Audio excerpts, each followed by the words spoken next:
Brian Moore, it's great to interview you. You are a figure of my childhood. I don't know what to say. Grand Slam winning hooker, leader of the pack. Yes. 3 Grand Slams. Yes. And here we are face to face. I mean, this is what it would be like for a French hooker to stand opposite you. Well, not necessarily, because I'm not going to try and put your head through your spine, or try to. Nor am I going to butt you, or anything else, really. You didn't actually try to get their spines through there. Figuratively. Here we go. Are you ready? Get a 5, 4, 3, 2, 1. Why Pitbull? Why was Pitbull your nickname? It was from Police Constable Wade Dooley, who seemed to get a lot of the nicknames that stuck. It was allegedly because I didn't let things go once I got my teeth into things, but it just happened to have an aesthetic resonance that people liked as well. That was very unfair on yourself, Brian. Wade Dooley, of course, was a second row forward in the England team. Now, what was it actually like being in the front row, going head to head with other men who were hugely strong as well? It was hard. It was brutal at times, but it depends whether you liked confrontation. I liked that aspect of the game, and the thing about the front row was that was never something that was absent. You were going to go head to head, literally, whatever happened during the game, whatever the result, and you would always have your own battle, and you would know who won that battle. Did you feel fear on the pitch ever? No, not fear. There was apprehension in terms of you were going to play against good players, and you might have to work hard, and they might, they might out-hook you. But that wasn't fear of intimidation in that way. Not at all. And what was it like? What impact did it have that you're not very tall, and I'm not very big, no. And there are some people who would be much bigger than you? How did that play? Made no difference. We just see how it comes out on top. Is it true that you once read Shakespeare on the way to an England-France game? No.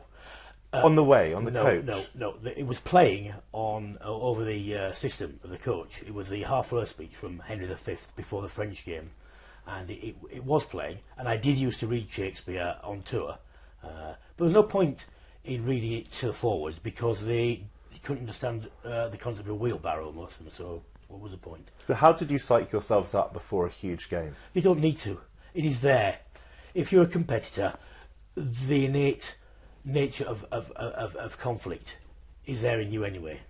You won 3 Grand Slams, Yes. but you lost a World Cup final. Would you swap those 3 Grand Slams for the World Cup? Yes. Why? Because it's the World Cup. You're a driven person, aren't you? Yes, I am, yes. Still. Unfortunately, yes. Does that make it difficult to be content? It makes it impossible to be content because of the very essence of being driven is coercion, which means non-voluntary, and therefore people get this wrong. They think it's super ambitious, and it's not, because super ambitious people can still stop. The problem when you're driven, and other people are driven, means that you're never quite satisfied with what you've got because there's always something else that you think you ought to be able to do. And the thing that people get wrong is to think that the next biggest challenge, if I can only do that, then I will be satisfied. But you never are, and that never leads you to contentment. I've heard that you have difficulties when it comes to self-worth. I find it very difficult to accept praise. I am the sort of person who will hear the one disparaging comment, and that will outweigh 50, 100 positive comments. And I've heard that there's another voice inside you, a voice of self-doubt, that you almost have an internal conversation.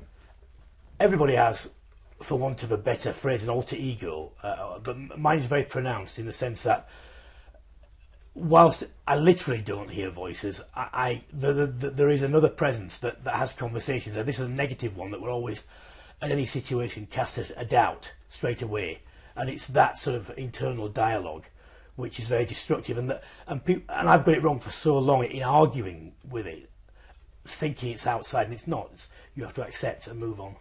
You've spoken publicly about the sexual abuse you suffered as a 9-year-old Yes. at the hands of a teacher who's no longer alive. Yes. Did speaking out about that, Did that help you come in any way to terms with it? It's the start of the process. Because I say to people now, it's a very important thing. I say, if you can tell someone, from that point on, you will never again be alone. Now, you might still be lonely, but there is a very, very big difference. And once you move from one to the other, you will understand what the difference is.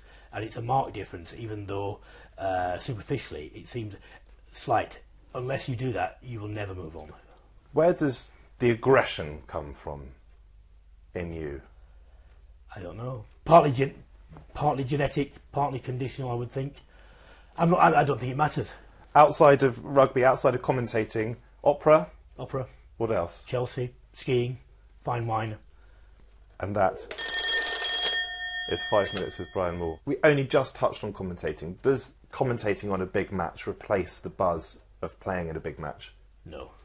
Anyway, but you are at least involved. It is something, and it is a special thing, but it's nowhere near like playing. do you get nervous? Not for most games, but there are games, every French game, because that's just historic, and games like Grand Slam games or big games, World Cup games, then yes. As a commentator? Yes.